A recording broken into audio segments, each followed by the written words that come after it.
હરે કૃષ્ણ ભક્તજનો, એકાદશી નિમિત્તે જ્યોતિબેન મહેતા એક ખાસ વિડીયો દ્વારા આપને કંઈક સંદેશ આપવા માંગે છે.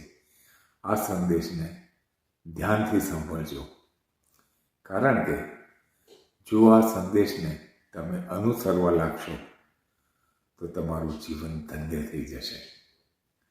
તો ચાલો સાંભળીએ જ્યોતિબેન મહેતાને.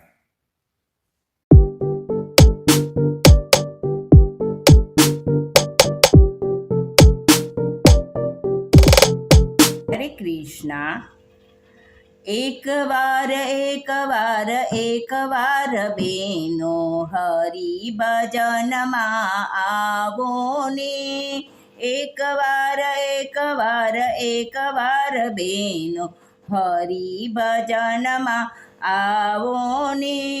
જન્મ ધરીને તમે ભૂલ્યા ભગવાનને, જન્મ ધરીને તમે ભૂલ્યા ભગવાનને. અવસર એળે જાય મારી બેનો હરિ ભજનમાં આવો ને. ઉંમર આખી તમે કામમાં ગુમાવી, ઉંમર આખી તમે કામમાં ગુમાવી. ભજ્યા નહીં ભગવાન મારી બેનો હરિ ભજનમાં આવો ને. પ્રભુ ભજવાનું માથે છે દેવું, પ્રભુ ભજવાનું માથે છે દેવું. ભક્તિ કરીને ચૂકવજો મારી બેનો હરિ ભજનમાં આવો ને. ભાતું બાંધો તો તમે ભક્તિનું બાંધજો, ભાતું બાંધો તો તમે ભક્તિનું બાંધજો. સંસાર સાથે નહીં આવે મારી બેનો હરિ ભજનમાં આવો ને. લાવ્યા હતા કેટલું ને લઈ જશો કેટલું, લાવ્યા હતા કેટલું ને લઈ જશો કેટલું. સાથે નહીં આવે બેનો માયાનું પોટલું, સાથે નહીં આવે બેનો માયાનું પોટલું.